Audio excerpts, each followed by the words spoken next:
Assalamualaikum warahmatullahi wabarakatuh. Halo adik-adik. Hari ini kalian akan belajar terkait kaidah kebahasaan teks cerita sejarah. Sebelumnya, kalian sudah mempelajari informasi yang ada pada teks cerita sejarah. Pasti di antara kalian sudah memahaminya, bukan? Masih pada jenis teks yang sama, namun yang akan kalian pelajari sekarang adalah kaidah kebahasaan teks cerita sejarah, yang tentunya akan berbeda dari kaidah kebahasaan teks yang lain. Kalian akan dapat memiliki gambaran ciri khas bahasa dalam teks cerita sejarah. Menarik bukan? Yuk kita simak video selanjutnya. Kaidah kebahasaan. Yang pertama, menggunakan kalimat bermakna lampau. Kalimat yang bermakna lampau ditandai dengan kata-kata yang menyatakan bahwa kalimat tersebut sudah selesai. Hal tersebut ditandai dengan penggunaan kata telah, sudah, terbukti, dan lain-lain. Contohnya, prajurit-prajurit yang telah diperintahkan membersihkan gedung bekas asrama telah menyelesaikan tugasnya. Yang kedua, menggunakan kata yang menyatakan urutan waktu. Kalimat tersebut menggunakan konjungsi kronologis atau temporal.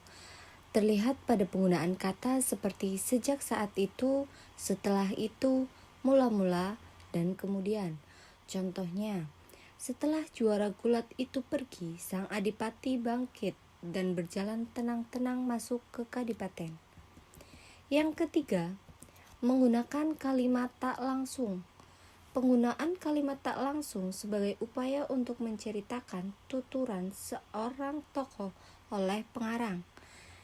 Ditandai dengan penggunaan kata mengatakan bahwa, menceritakan tentang, menurut, mengungkapkan, menanyakan, menyatakan, atau menuturkan.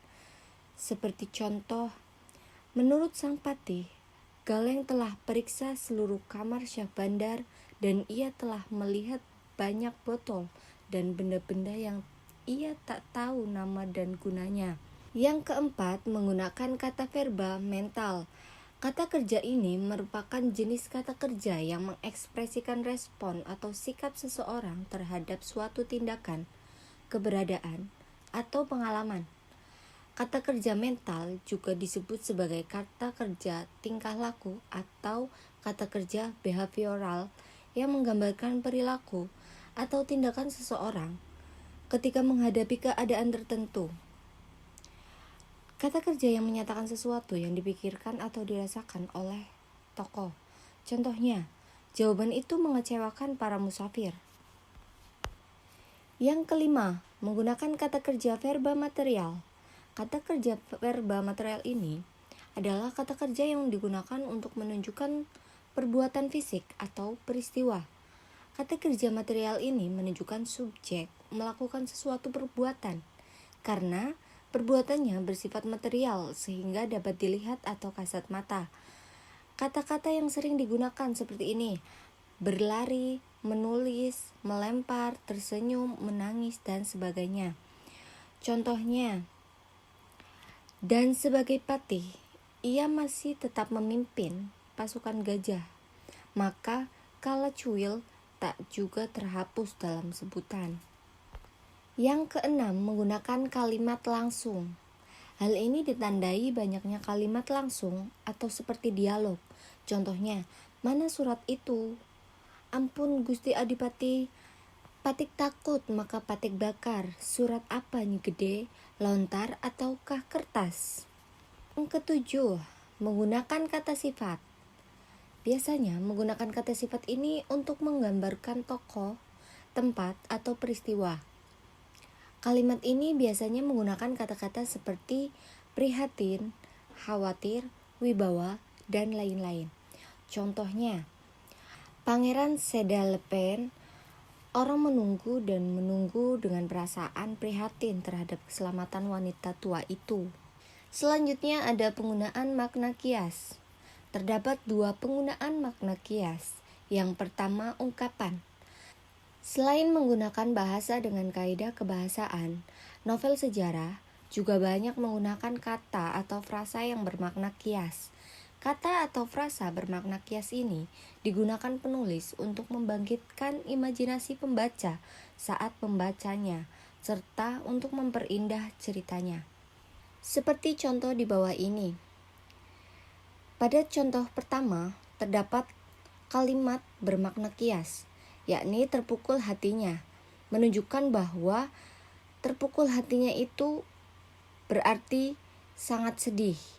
Contoh yang kedua, ada kalimat bermakna kias tulang punggung, yakni tulang punggung itu artinya sandaran atau sumber kekuatan. Contoh yang ketiga, membeku artinya berarti diam saja. Yang kedua, penggunaan makna kias peribahasa. Selain menggunakan kata atau frasa bermakna kias, novel sejarah juga banyak menggunakan peribahasa, baik berbahasa daerah maupun berbahasa Indonesia. Tujuannya adalah untuk memperkuat latar waktu dan tempat kejadian cerita. Contoh, hidup rakyat Majapahit boleh dikata gemah ripah loh jinawi kerta tatara harja. Hukum ditegakkan, keamanan dijaga menjadikan siapapun merasa tenang dan tentram hidup di bawah panji gula kelapa. Peribahasa gemah ripah loh jinawi kerta tatara harja itu merupakan peribahasa Jawa yang artinya hidup makmur, aman, tentram. Baik, silahkan kalian pahami contoh analisis kaidah penggunaan bahasa teks novel Rumah Kaca karya Pramudia Anantatur.